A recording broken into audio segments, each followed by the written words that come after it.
പ്രതിസന്ധി എന്തായാലും, പരാജയം എന്തുതന്നെയായാലും, ചുറ്റുമുള്ള കുഴപ്പങ്ങൾ എന്തുതന്നെയായാലും, എന്തുകൊണ്ടാണ് ചില ആളുകൾ വെറുതെ അചഞ്ചലരായിരിക്കുന്നത് എന്നതിനെക്കുറിച്ച് ചിന്തിക്കാൻ നിങ്ങൾ എപ്പോഴെങ്കിലും നിർത്തിയോ?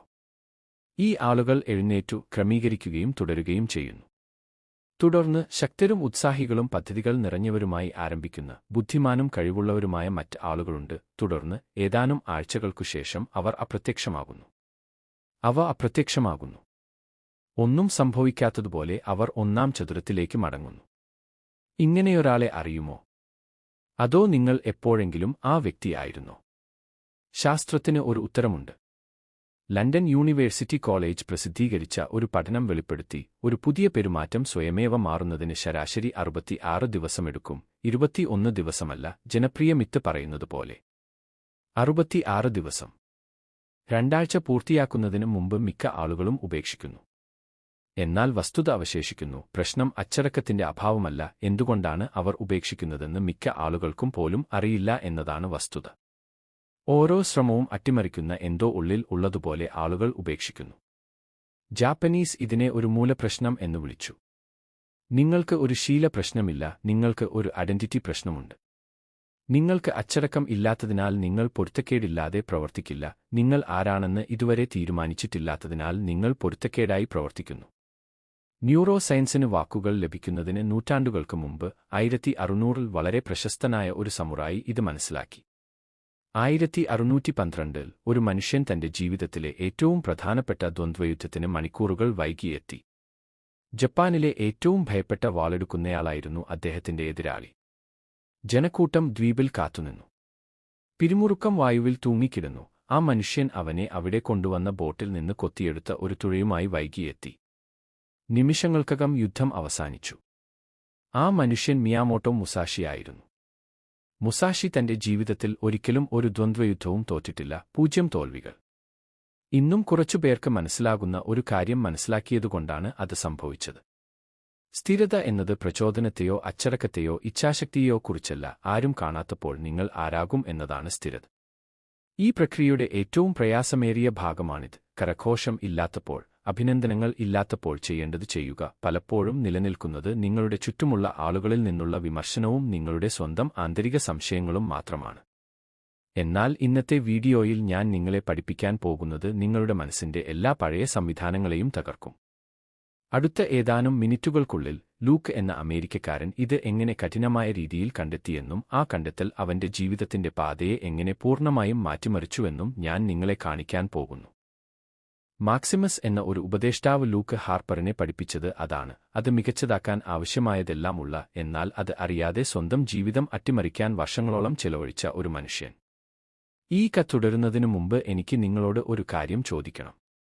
നിങ്ങളുടെ സ്വന്തം കഴിവുകൾ പരിമിതപ്പെടുത്തി ജീവിക്കാൻ വിസമ്മതിക്കുന്ന തരത്തിലുള്ള ആളാണ് നിങ്ങളെങ്കിൽ ഈ ചാനൽ നിങ്ങൾക്കുള്ളതാണ്. ചാനലിലേക്ക് സബ്സ്ക്രൈബ് ചെയ്യുക, കാരണം എല്ലാ ആഴ്ചയും ഞാൻ ഇതുപോലുള്ള വീഡിയോകൾ പ്രസിദ്ധീകരിക്കുന്നു. ആഴത്തിലുള്ളതും എന്നാൽ പ്രായോഗികവും ബാധകവുമായ വീഡിയോകൾ. ലൈക്ക് ഉപേക്ഷിച്ച് ഹൈപ്പ് ബട്ടണിൽ ക്ലിക്ക് ചെയ്യാനും ഞാൻ നിങ്ങളെ ക്ഷണിക്കുന്നു. ഇവിടെ വന്നതിന് നന്ദി. ഇനി ലൂക്കിലേക്ക് മടങ്ങുക. അധ്യായം 1. എല്ലാം ഉള്ളവനും എല്ലാം നഷ്ടപ്പെട്ടവനുമായ ആ മനുഷ്യൻ. ലൂക്ക് ഹാർപ്പറിന് 30 വയസ്സായിരുന്നു. തോളിൽ വളരെ ഭാരമുള്ള എന്തെങ്കിലും ചുമക്കുന്ന ഒരാളുടെ രൂപമുണ്ടായിരുന്നു. അത് ദാരിദ്ര്യമോ അസുഖമോ ആയിരുന്നില്ല, അതിനേക്കാൾ മോശമായിരുന്നു അത്. നിങ്ങൾക്ക് അത് ഉണ്ടാക്കാമായിരുന്നു എന്ന തോന്നലായിരുന്നു അത്, പക്ഷേ നിങ്ങൾ ചെയ്തില്ല. 2 വർഷം മുമ്പ് ഫിറ്റ്നസ് ഉൽപ്പന്നങ്ങൾക്കായി ഒരു ഇകൊമേഴ്സ് സൈറ്റായ ഒരു ഓൺലൈൻ സ്റ്റോർ ലൂക്ക് സ്ഥാപിച്ചിരുന്നു. അത് തികഞ്ഞതായി തോന്നി. അവൻ ചെറുപ്പമായിരുന്നു, അതിമോഹമായിരുന്നു, വിപണിയിൽ ഗവേഷണം നടത്തി, നമ്പറുകൾ ചെയ്തു, നിക്ഷേപിക്കാൻ 2 സുഹൃത്തുക്കളെ പോലും ബോധ്യപ്പെടുത്തി. പദ്ധതി ഉറച്ചതായിരുന്നു, പക്ഷേ ലൂക്ക് ഉറച്ചുനിന്നില്ല. പ്രശ്നം ഒരിക്കലും ഉൽപ്പന്നമായിരുന്നില്ല, ഒരിക്കലും അത് വിപണിയല്ല. 8 മണിക്ക് എഴുന്നേൽക്കേണ്ട സമയത്ത് ലൂക്ക് രാവിലെ 10 മണിക്ക് എഴുന്നേൽക്കുമെന്നതായിരുന്നു പ്രശ്നം. വിതരണക്കാരന് ഡെലിവറി തീയതി വാഗ്ദാനം ചെയ്യുകയും 2 ദിവസത്തിനു ശേഷം കൂടുതൽ സമയം ആവശ്യപ്പെട്ട് വിളിക്കുകയും ചെയ്യും. ഗുണനിലവാരമല്ല, ഏറ്റവും കുറഞ്ഞ വിലയുടെ അടിസ്ഥാനത്തിലാണ് അദ്ദേഹം ആളുകളെ നിയമിച്ചത്. പണം മുറുകാൻ തുടങ്ങിയപ്പോൾ ചെലവ് കുറയ്ക്കുന്നതിനുപകരം അദ്ദേഹം ഒരു ആക്രമണാത്മക പ്രൊമോഷൻ ആരംഭിച്ചു. അത് വിൽപ്പന സൃഷ്ടിച്ചെങ്കിലും ലാഭ മാർജിൻ നശിപ്പിച്ചു. സ്വയം എങ്ങനെ നയിക്കണമെന്ന് പഠിച്ചിട്ടില്ലാത്തതിനാൽ എങ്ങനെ നയിക്കണമെന്ന് അവനറിയില്ല. 18 മാസത്തിനുള്ളിൽ കമ്പനി പാപ്പരായി. സുഹൃത്തുക്കൾക്ക് പണം നഷ്ടപ്പെട്ടു. അവരിൽ ഒരാൾ മാസങ്ങളോളം ലൂക്കിനോട് സംസാരിച്ചില്ല. നഷ്ടപ്പെട്ട പണം വിശദീകരിക്കാൻ കഴിയാത്ത എന്തെങ്കിലും ലൂക്കിന് അവശേഷിച്ചു. താൻ നിയമിച്ച മോശം ജോലിക്കാരല്ല, വിപണിയല്ല, ഭാഗ്യമല്ല, അവനാണ് പ്രശ്നമെന്ന് വളർന്നുവരുന്ന നിശബ്ദവും വേദനാജനകവുമായ ഉറപ്പ്. ഈ നിഗമനം വിനാശകരമായി തോന്നിയേക്കാം, എന്നാൽ ലൂക്ക് തന്റെ ജീവിതത്തിൽ ചിന്തിച്ചിട്ടുള്ളതിൽ വച്ച് ഏറ്റവും പ്രധാനപ്പെട്ട കാര്യമായിരുന്നു അത്. കാരണം പ്രശ്നം ബാഹ്യമാണെന്ന് നിങ്ങൾ വിശ്വസിക്കുന്നിടത്തോളം കാലം നിങ്ങൾ അത് പരിഹരിക്കില്ല. പ്രശ്നം നിങ്ങളുടെ ഉള്ളിലാണെന്ന് നിങ്ങൾ മനസ്സിലാക്കുമ്പോൾ നിങ്ങൾക്ക് മാറ്റാൻ കഴിയുന്ന എന്തെങ്കിലും ഒടുവിൽ ലഭിക്കും. നേതൃത്വം, അച്ചടക്കം, മാനസികാവസ്ഥ, ബിസിനസ്, പോഡ്കാസ്റ്റുകൾ, പുസ്തകങ്ങൾ, ഓൺലൈൻ കോഴ്സുകൾ എന്നിവയെക്കുറിച്ച് തനിക്ക് കണ്ടെത്താനാകുന്നതെല്ലാം വായിച്ച് ലൂക്ക് അടുത്ത കുറച്ച് മാസങ്ങൾ വായിച്ചു. തന്നിൽ പാപ്പരത്തം ഉണർന്നിരിക്കുന്ന വിധത്തിൽ അയാൾക്ക് വിശന്നു. എന്നാൽ രൂപാന്തരമില്ലാത്ത വിവരങ്ങൾ വെറും ശബ്ദം മാത്രമാണ്. വിവരങ്ങളെക്കാൾ കൂടുതൽ തനിക്ക് ആവശ്യമാണെന്ന് ലൂക്കോസിന് അറിയാമായിരുന്നു. താൻ പണിയാൻ ആഗ്രഹിക്കുന്ന രീതിയിൽ ജീവിച്ച ഒരാളെ അയാൾക്ക് ആവശ്യമായിരുന്നു. അധ്യായം 2. പ്രഭാഷണവും ഉപദേശകനും. ഫീനിക്സിലെ മഴയുള്ള വ്യാഴാഴ്ചയാണ് സംരംഭകർക്കായി ഒരു പ്രഭാഷണത്തിൽ പങ്കെടുക്കാൻ ലൂക്ക് ഓഡിറ്റോറിയത്തിലേക്ക് നടന്നത്. അവൻ അധികം പ്രതീക്ഷിച്ചിരുന്നില്ല. യഥാർത്ഥ പ്രതീക്ഷയേക്കാൾ വിരസ കൊണ്ടാണ് അവൻ പോയത്.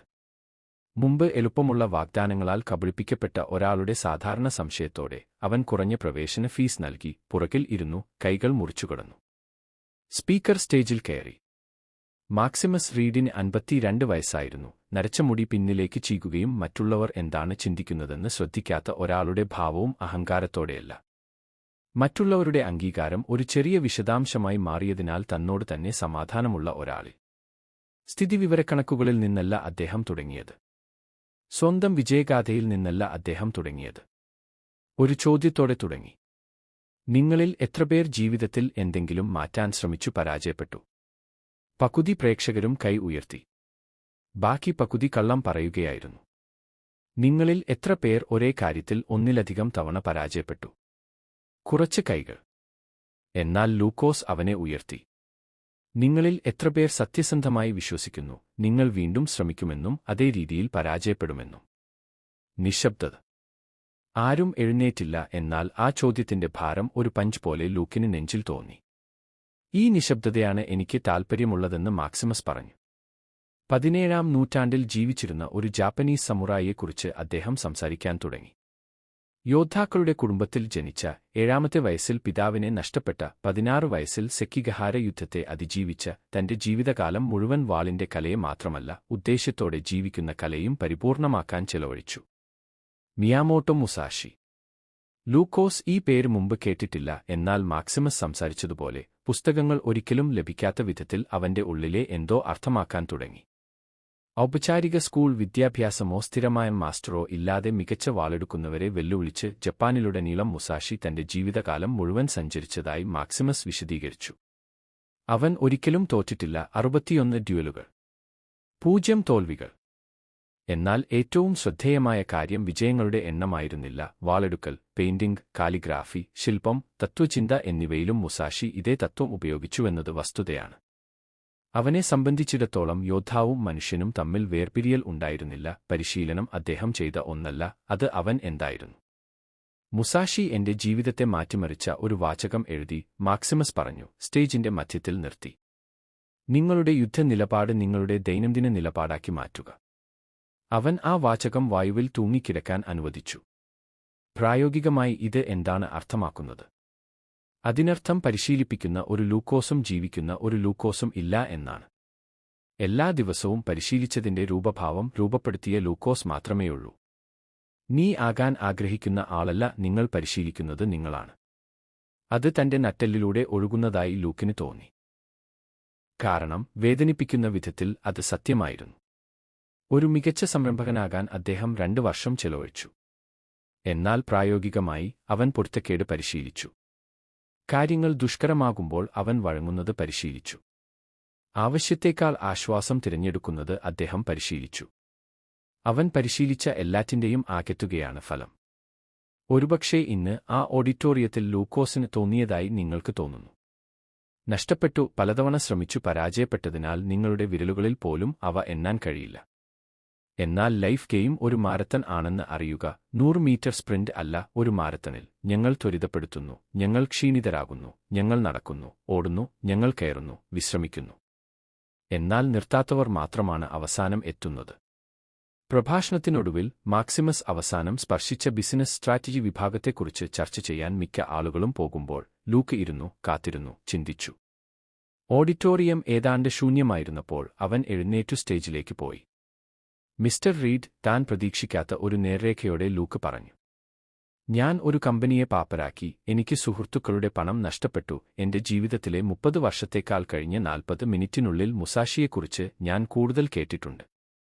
നിങ്ങൾ മെന്റർഷിപ്പ് വാഗ്ദാനം ചെയ്യുന്നുണ്ടോ? മാക്സിമസ് അവനെ നോക്കി. ശ്രദ്ധയോടെ. ആരെങ്കിലും നിങ്ങളെ ശരിക്കും നിരീക്ഷിക്കുമ്പോൾ നിങ്ങൾക്ക് തോന്നുന്ന തരത്തിലുള്ള ശ്രദ്ധ എന്റെ സ്ഥാനങ്ങൾ അടച്ചിരിക്കുന്നു. എനിക്കറിയാം, ലൂക്കോസ് പറഞ്ഞു, പക്ഷേ ഞാൻ എന്തായാലും ചോദിക്കുന്നു. നിശബ്ദത. മാക്സിമസ് തന്റെ താടിയിൽ കൈ വിശ്രമിച്ചു. ലൂക്കോസിന്റെ മുഖം പഠിച്ചു. സുഖകരമാകാൻ വളരെ ദൈർഘ്യമേറിയതായി തോന്നിയ ഒരു നിമിഷത്തിനു ശേഷം നിങ്ങളുടെ കണ്ണുകളിൽ വ്യത്യസ്തമായ തിളക്കമുണ്ടെന്ന് അദ്ദേഹം പറഞ്ഞു. എന്റെ അടുക്കൽ വരുന്നവർക്ക് കുറുക്കങ്ങളാണ് വേണ്ടത്. സത്യം നിനക്ക് വേണം എന്ന് തോന്നുന്നു. എനിക്ക് വേണം. സത്യം വേദനിക്കുന്നു. 2 വർഷമായി ഇത് വേദനിപ്പിക്കുന്നു. അത് വേദനിപ്പിക്കാനും എന്തെങ്കിലും മാറ്റാനും ഞാൻ ആഗ്രഹിക്കുന്നു. മാക്സിമസ് പതുക്കെ പുഞ്ചിരിച്ചു. ശനിയാഴ്ച രാവിലെ വരൂ, 6 മണിക്ക് ഒരു നോട്ട്ബുക്ക് കൊണ്ടുവരിക. അധ്യായം 3. ആദ്യത്തെ പാഠം. ദൈനംദിന ജീവിതത്തിന്റെ ഭാവം. മാക്സിമസ് നൽകിയ വിലാസത്തിൽ പുലർച്ചെ 5:58 ലൂക്ക് എത്തി. ആധുനിക ഉപകരണങ്ങളില്ലാതെ പഴയ തുകൽ, മരം എന്നിവയുടെ മണമുള്ള ഒരു ചെറിയ ജിമ്മായിരുന്നു അത്. ചുവരിൽ ഫ്യൂഡൽ ജപ്പാന്റെ ഭൂപടവും പഴയ കാലിഗ്രാഫിയുടെ ഫ്രെയിം ചെയ്ത പകർപ്പും. മാക്സിമസ് അവിടെ ഉണ്ടായിരുന്നു. ഒരു മരക്കസേരയിൽ ഒരു കപ്പ് ചായയും അവന്റെ അരികിൽ മേശപ്പുറത്ത് 5 വളയങ്ങളുടെ പുസ്തകവും ഉണ്ടായിരുന്നു. 6 മണി മൂർച്ചയുള്ള മാക്സിമസ് പറഞ്ഞു. നല്ല ചോയ്സ്. അവൻ വാക്കുകൾ പാഴാക്കുന്ന ആളായിരുന്നില്ല. അവൻ ലൂക്കോസിന് ചായ വിളമ്പി. ലൂക്ക് കൊണ്ടുവന്ന നോട്ട്ബുക്ക് തുറന്നു പറഞ്ഞു, ഞങ്ങൾ മുസാഷിയെക്കുറിച്ച് സംസാരിക്കുന്നതിന് മുമ്പ് നിങ്ങൾ ഒരു ചോദ്യത്തിന് ഉത്തരം നൽകേണ്ടതുണ്ട്. എനിക്ക് പൂർണ്ണമായ സത്യസന്ധത ആവശ്യമാണ്. ആളുകൾ സത്യസന്ധരായി പ്രത്യക്ഷപ്പെടാൻ ആഗ്രഹിക്കുമ്പോൾ ഉപയോഗിക്കുന്ന തരത്തിലുള്ള സത്യസന്ധതയല്ല യഥാർത്ഥ സത്യസന്ധത. നിങ്ങൾക്ക് ചോദിക്കാം. നിങ്ങളുടെ കമ്പനി പ്രവർത്തിക്കുന്ന സമയത്ത് ഏത് സമയത്താണ് നിങ്ങൾ ഏറ്റവും അച്ചടക്കമുള്ളത്? ലൂക്കോസ് കരുതി. ഞാൻ ഒരു മീറ്റിംഗ് ഷെഡ്യൂൾ ചെയ്തപ്പോൾ. ഒരു ക്ലയന്റ് കാത്തിരിക്കുമ്പോൾ. എന്നിൽ നിന്ന് പണം ശേഖരിക്കാൻ ഞാൻ ആരെയെങ്കിലും ആശ്രയിച്ചപ്പോൾ. പിന്നെ ആരും നിങ്ങളോട് കുറ്റം പറയാത്തതിന്റെ കാര്യമോ? ലൂക്കോസ് കണ്ണു താഴ്ത്തി. ഞാൻ നീട്ടിവച്ചു. ഞാൻ കാര്യങ്ങൾ കുമിഞ്ഞുകൂടാൻ അനുവദിച്ചു. അതിനാൽ സ്ഥിരത നിർബന്ധമാകുമ്പോൾ മാത്രമേ നിങ്ങൾ സ്ഥിരത പുലർത്തിയിരുന്നുള്ളൂ. ശ്രമിക്കൂ. അത് സ്ഥിരതയല്ല, അതാണ് അനുരൂപം. മാക്സിമസ് മുന്നോട്ട് ചാഞ്ഞു. മുസാഷി 61 ദ്വന്ദ്വയുദ്ധങ്ങൾ നടത്തി. അവയിലെല്ലാം പൊരുത്തക്കേട് മരണത്തിൽ കലാശിക്കുമായിരുന്നു. എന്നാൽ അവനെ അജയ്യനാക്കിയത് അരങ്ങിൽ ചെയ്തതല്ല. ദ്വന്ദ്വയുദ്ധം ഇല്ലാതിരുന്ന ദിവസങ്ങളിൽ അവൻ ചെയ്തത് അതാണ്. ആരും കാണാത്ത ദിവസങ്ങളിൽ. പെട്ടെന്നുള്ള പ്രത്യാഘാതങ്ങൾ ഉണ്ടാകാത്ത ദിവസങ്ങളിൽ. അടയാളപ്പെടുത്തിയ പേജിലേക്ക് അദ്ദേഹം 5 വളയങ്ങളുടെ പുസ്തകം തുറന്നു. മുസാഷി എഴുതി, ഉപയോഗപ്രദമല്ലാത്ത ഒന്നും ചെയ്യരുത്. അത് വളരെ ലളിതമാണെന്ന് തോന്നുന്നു, പക്ഷേ അതിനെക്കുറിച്ച് ചിന്തിക്കുക. നിങ്ങളുടെ കമ്പനി ദിവസങ്ങളിൽ ഉപയോഗശൂന്യമായ കാര്യങ്ങൾക്കായി നിങ്ങളുടെ സമയം എത്രയാണ് ചെലവഴിച്ചത്? ആവശ്യമായ വിശ്രമത്തിന്റെ അർത്ഥത്തിൽ ഉപയോഗശൂന്യമല്ല, നിങ്ങളെ എവിടെയും എത്തിക്കില്ലെന്ന് നിങ്ങൾക്കറിയാവുന്ന പ്രവർത്തനങ്ങളുടെ അർത്ഥത്തിൽ ഉപയോഗശൂന്യമാണ്, എന്നാൽ അവ എളുപ്പമുള്ളതിനാൽ നിങ്ങൾ എന്തായാലും ചെയ്തു. ലൂക്കോസ് ഒരു നിമിഷം നിശബ്ദനായി. പിന്നെ അവൻ പറഞ്ഞു, മിക്കവാറും. കൃത്യമായി. മുസാഷി പൂർണ്ണതയെക്കുറിച്ചല്ല സംസാരിച്ചത്. അവൻ തന്നെ തികഞ്ഞവനല്ല. രാഷ്ട്രീയ പോരാട്ടങ്ങളിൽ അദ്ദേഹം പരാജയപ്പെട്ടു. അദ്ദേഹത്തിന് സുഹൃത്തുക്കളെ നഷ്ടപ്പെട്ടു. അദ്ദേഹത്തിന് അവസരങ്ങൾ നഷ്ടപ്പെട്ടു. പക്ഷേ ദിശയുടെ നിയന്ത്രണം അദ്ദേഹത്തിന് ഒരിക്കലും നഷ്ടപ്പെട്ടില്ല. പാതയ്ക്ക് മുകളിലൂടെ. ജാപ്പനീസ് ഭാഷയിൽ ഇതിന് ഒരു പേരുണ്ട്. ഹിഹോ. ഒരു ജീവിതരീതിയെന്ന നിലയിൽ തന്ത്രം. പ്രത്യേക സാഹചര്യങ്ങളിൽ ഉപയോഗിക്കാനുള്ള ഒരു ഉപകരണമായിട്ടല്ല, സ്ഥിരമായ ഒരു നിലപാടായി. മാക്സിമസ് സംസാരിക്കുമ്പോൾ ലൂക്ക് എഴുതുകയായിരുന്നു.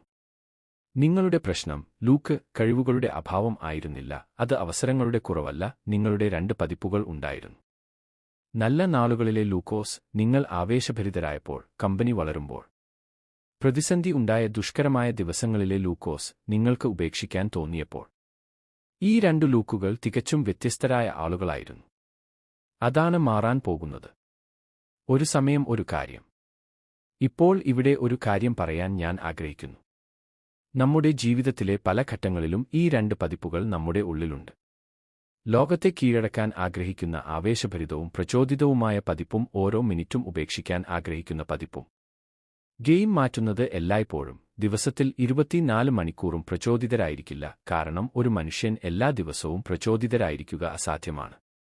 നിങ്ങളുടെ ഗെയിമിനെ മാറ്റുന്നത് നിങ്ങളുടെ സ്ഥിരത യഥാർത്ഥത്തിൽ പരീക്ഷിക്കപ്പെടുന്ന ഏറ്റവും മോശം ദിവസങ്ങളിലാണെന്ന് മനസ്സിലാക്കുക എന്നതാണ്. പുറത്ത് മഴ പെയ്യുമ്പോൾ പോലും നിങ്ങൾ ഓടാൻ പോകുമ്പോഴാണ്. നിങ്ങൾ പ്രചോദിപ്പിക്കപ്പെടാത്തപ്പോൾ പോലും പഠിക്കാൻ ഇരിക്കുമ്പോഴാണ്.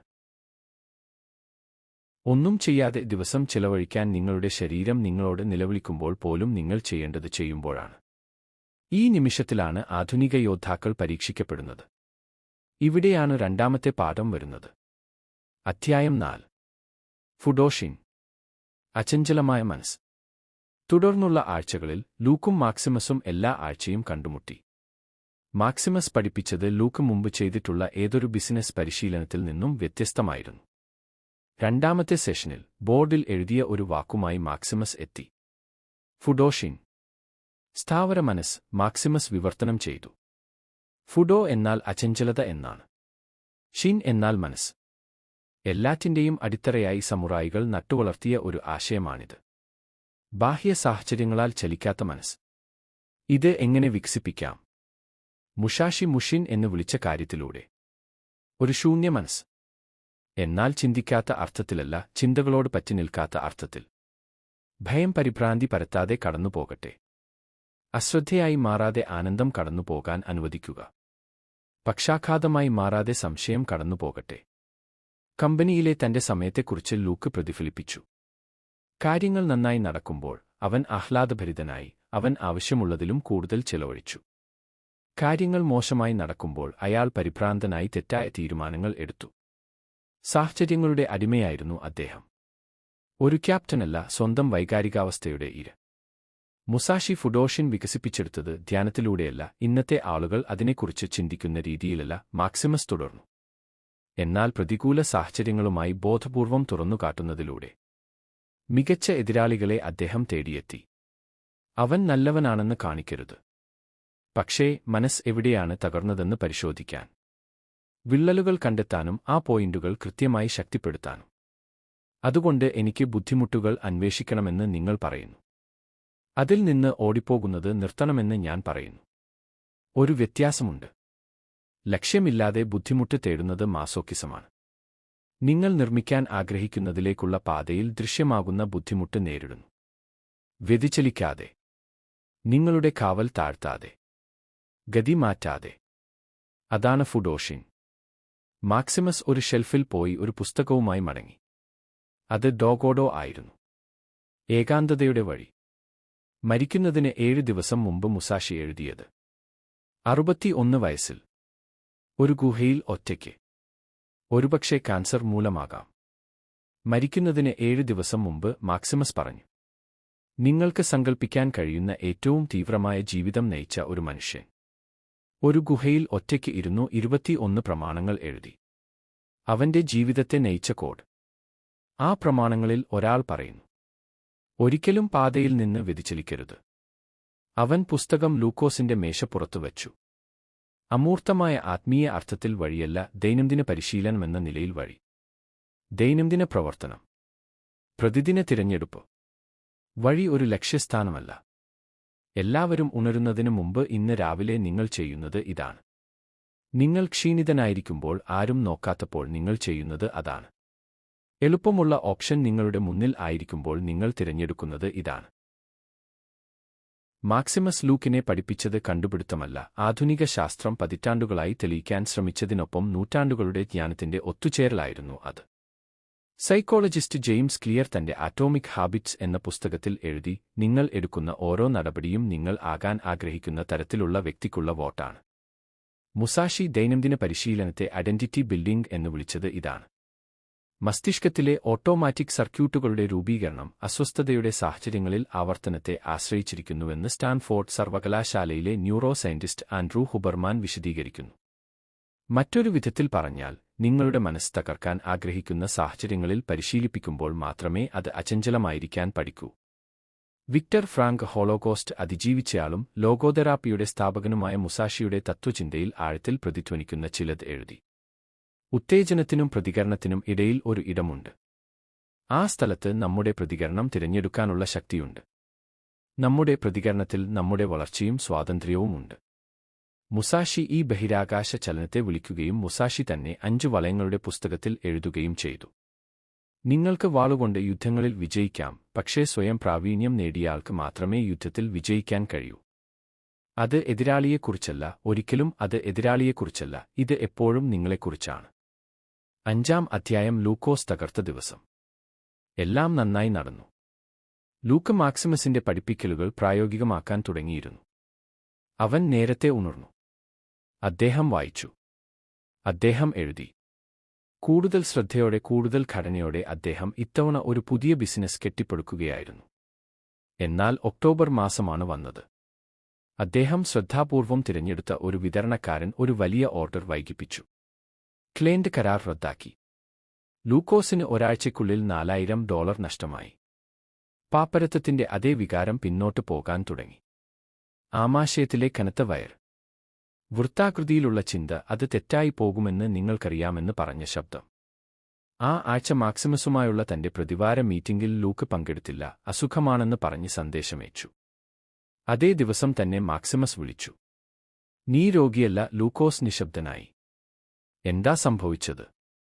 ലൂക്ക് എല്ലാം വിശദീകരിച്ചു. അത് വിവരിക്കുമ്പോൾ തന്റെ തലയിലെ ശബ്ദം എല്ലായ്പ്പോഴും ചെയ്യുന്ന അതേ കാര്യം തന്നെയാണെന്ന് അയാൾ മനസ്സിലാക്കി.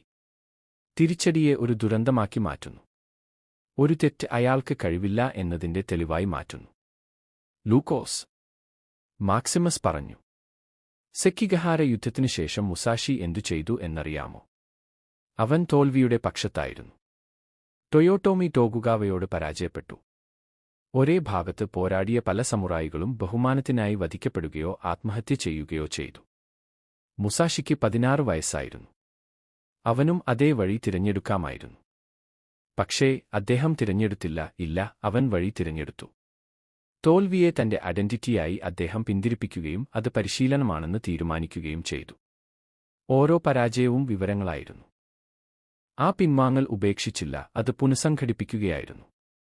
മാക്സിമസ് താൽക്കാലികമായി നിർത്തി. $4000 നഷ്ടമായി. അത് ശരിക്കുള്ളതാണ്. ഇത് വേദനിപ്പിക്കുന്നു. പക്ഷേ എനിക്കറിയാവുന്ന ലൂക്കോസ് കമ്പനി തകർത്ത ലൂക്കോസല്ല. നിങ്ങൾ അതിന്റെ വിപരീത നിർമ്മാണം നടത്തുന്നതിന്റെ മധ്യത്തിലാണ്. പ്രക്രിയകൾക്ക് തടസ്സങ്ങളുണ്ട്. നിങ്ങൾ വീഴുമോ എന്നതല്ല ചോദ്യം. എങ്ങനെ തിരിച്ചുവരാൻ തിരഞ്ഞെടുക്കുന്നു എന്നതാണ് ചോദ്യം. മുസാഷിക്ക് ഇതിനായി ഒരു ആശയമുണ്ട്. മാക്സിമസ് തുടർന്നു. ഷിക്കാറ്റ ഗാനായി. മാറ്റാൻ കഴിയാത്തത് സ്വീകരിക്കുക. രാജി എന്നല്ല, വ്യക്തതയോടെ.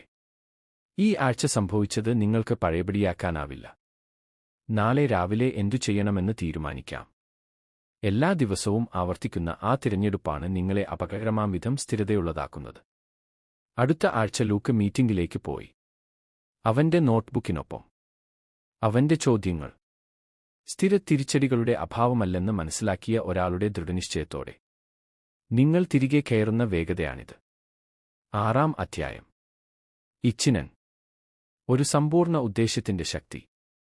മാസങ്ങൾക്ക് ശേഷം മാക്സിമസ് ലൂക്ക് ഇതുവരെ കേട്ടിട്ടില്ലാത്ത ഒരു ആശയം അവതരിപ്പിച്ചു. ഇച്ചിനൻ. ജാപ്പനീസ് ഭാഷയിൽ മാക്സിമസ് വിശദീകരിച്ചു. ഇച്ചിനൻ എന്നതിന്റെ അർത്ഥം ഒരു ചിന്ത എന്നാണ്. ഒരു ഉദ്ദേശം. എന്നാൽ യോദ്ധാക്കളുടെ തത്വചിന്തയിൽ അത് കൂടുതൽ ആഴത്തിലുള്ള ഒന്നിനെയാണ് അർത്ഥമാക്കുന്നത്. നിങ്ങളുടെ മുഴുവൻ അസ്തിത്വവും ഒരു പ്രവർത്തന നിമിഷത്തിൽ ഉൾപ്പെടുത്താനുള്ള കഴിവാണിത്. റിസർവേഷൻ ഇല്ലാതെ. ബാക്കപ്പ് പ്ലാനുകൾ ഇല്ലാതെ. മാനസിക ബാക്കപ്പ് പ്ലാൻ ഇല്ലാതെ നിങ്ങൾ എപ്പോഴും തുറന്നിരുന്നു. ലൂക്കോസ് പെട്ടെന്ന് മനസ്സിലാക്കി. സാമ്പത്തിക എക്സിറ്റ് അദ്ദേഹം എപ്പോഴും തുറന്നിരുന്നു.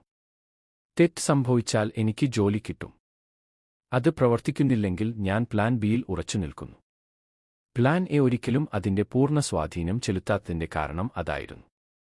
ബാക്ക് എക്സിറ്റ് തുറന്ന് മുസാഷി ഒരിക്കലും പോരാടിയിട്ടില്ല, മാക്സിമസ് പറഞ്ഞു. ഓരോ ദ്വന്ദ്വയുദ്ധവും അവന്റെ അവസാനത്തെപ്പോലെയാണ് പരിഗണിക്കപ്പെട്ടത്. മെലോഡ്രാമാറ്റിക് അർത്ഥത്തിലല്ല, തന്റെ പക്കലുള്ളതെല്ലാം ആ നിമിഷത്തിൽ ഉൾപ്പെടുത്തി എന്ന അർത്ഥത്തിൽ. ആ നിർദ്ദിഷ്ട പ്രവർത്തനത്തിലേക്ക് ശ്രദ്ധ വ്യതിചലിപ്പിക്കാതെ, വിഭജിത ശ്രദ്ധയില്ലാതെ. ബിസിനസ്സിൽ എങ്ങനെ ഇത് ചെയ്യാം? ഒരു ദ്വന്ദ്വയുദ്ധത്തിൽ നിങ്ങൾ ജീവിക്കുകയോ മരിക്കുകയോ ചെയ്യുന്നു. ബിസിനസ്സിൽ നിങ്ങൾക്ക് പരാജയപ്പെടാനും വീണ്ടും ശ്രമിക്കാനും കഴിയും. നിങ്ങൾക്ക് കഴിയും, നിങ്ങൾ ചെയ്യണം. എന്നാൽ ഇച്ചിനൻ എന്നാൽ റൗലറ്റ് വീലിൽ എല്ലാം ചൂതാട്ടം നടത്തുകയാണെന്ന് മുസാഷി ഒരിക്കലും പറഞ്ഞിട്ടില്ല. പ്രക്രിയയോടുള്ള സമ്പൂർണ്ണ പ്രതിബദ്ധത എന്നാണ് ഇതിനർത്ഥം. നിർദ്ദിഷ്ട ഫലത്തിലല്ല, ക്ലയന്റ് വാങ്ങുമോ എന്ന് നിങ്ങൾ നിയന്ത്രിക്കുന്നില്ല. നേരത്തെ ഉണരുമോ എന്ന് നിയന്ത്രിക്കാം. മികച്ച ഗവേഷണം നടത്തുക. കൂടുതൽ ശക്തമായ ഒരു നിർദ്ദേശം സൃഷ്ടിക്കുക. ശരിയായ സമയത്ത് പിന്തുടരുക. ഇച്ചിനൻ പ്രയോഗിക്കുന്ന നിമിഷങ്ങളാണിത്. എന്റെ നിയന്ത്രണത്തിലുള്ളതിൽ ലൂക്ക് ഇച്ചിനന്റെ പൂർണ്ണ സാന്നിധ്യം എഴുതി. മുസാഷിയുടെ ഏറ്റവും രസകരമായ കാര്യം എന്താണെന്ന് അറിയാമോ? മാക്സിമസ് പറഞ്ഞു, ഇടം വേഗത്തിലാക്കുന്നു. 29 വയസ്സിൽ അദ്ദേഹം ദ്വന്ദ്വയുദ്ധം നിർത്തി. അവന്റെ ഉച്ചസ്ഥായിയിൽ. അപരാജിതമായ ജീവിതകാലം മുഴുവൻ അവൻ എന്തു ചെയ്തു? അദ്ദേഹം വരച്ചു. അദ്ദേഹം ശില്പം ചെയ്തു. അദ്ദേഹം എഴുതി. അവൻ പഠിപ്പിച്ചു. ഇച്ചിനന്റെ അതേ തത്വം അദ്ദേഹം എല്ലാത്തിലും പ്രയോഗിച്ചു. മുളയുടെയും പക്ഷികളുടെയും അദ്ദേഹത്തിന്റെ ചിത്രങ്ങൾ ഇന്നും കലാസൃഷ്ടികളായി കണക്കാക്കപ്പെടുന്നു. കാരണം വാളിൻ കൊണ്ടുവന്ന അതേ നിലവാരത്തിലുള്ള സാന്നിധ്യം അദ്ദേഹം ചിത്രരചനയിലേക്ക് കൊണ്ടുവന്നു. തത്വം കൈമാറ്റം ചെയ്യാവുന്നതാണ്, ലൂക്ക് തന്നോട് തന്നെ കൂടുതൽ പറഞ്ഞു. അത് എല്ലായ്പ്പോഴും ഉണ്ടായിരുന്നു. അതുകൊണ്ടാണ് 21 നൂറ്റാണ്ടിലെ അമേരിക്കൻ വ്യവസായിയായ മുസാഷി 17 നൂറ്റാണ്ടിലെ സമുറായികളെപ്പോലെ നിങ്ങൾക്ക് പ്രസക്തനാകുന്നത്. കാരണം അവൻ വാൾ വിദ്യ പഠിപ്പിച്ചിരുന്നില്ല. അദ്ദേഹം ഒരു ജീവിതരീതി പഠിപ്പിക്കുകയായിരുന്നു. മുസാഷിയെക്കുറിച്ച് മിക്കവർക്കും അറിയാത്ത ഒരു കാര്യം ഇതാ. അവൻ അസാധാരണമായി ജനിച്ചവനല്ല. വാസ്തവത്തിൽ നിങ്ങൾക്ക് സങ്കൽപ്പിക്കാൻ കഴിയുന്ന ഏറ്റവും പ്രവർത്തനരഹിതമായ ബാല്യങ്ങളിലൊന്ന് അവനായിരുന്നു. നേരത്തെ തന്നെ അമ്മയെ നഷ്ടപ്പെട്ടു. അച്ഛൻ അവനെ ഉപേക്ഷിച്ചു. അമ്മാവനാണ് അവനെ വളർത്തിയത്. 7 വയസ്സുള്ളപ്പോൾ അവൻ ഇതിനകം ഒരു അധ്യാപകനില്ലാതെ, സ്കൂളില്ലാതെ സ്വന്തമായി പരിശീലിക്കുകയായിരുന്നു. നൂറ്റാണ്ടുകളായി ഗവേഷകർ ഉത്തരം നൽകാൻ ശ്രമിച്ച ചോദ്യം, ഉപേക്ഷിക്കപ്പെട്ട ഈ ആൺകുട്ടിയെ ജാപ്പനീസ് ചരിത്രത്തിലെ ഏറ്റവും അജയ്യനായ യോദ്ധാവാക്കി മാറ്റിയത് എന്താണ്?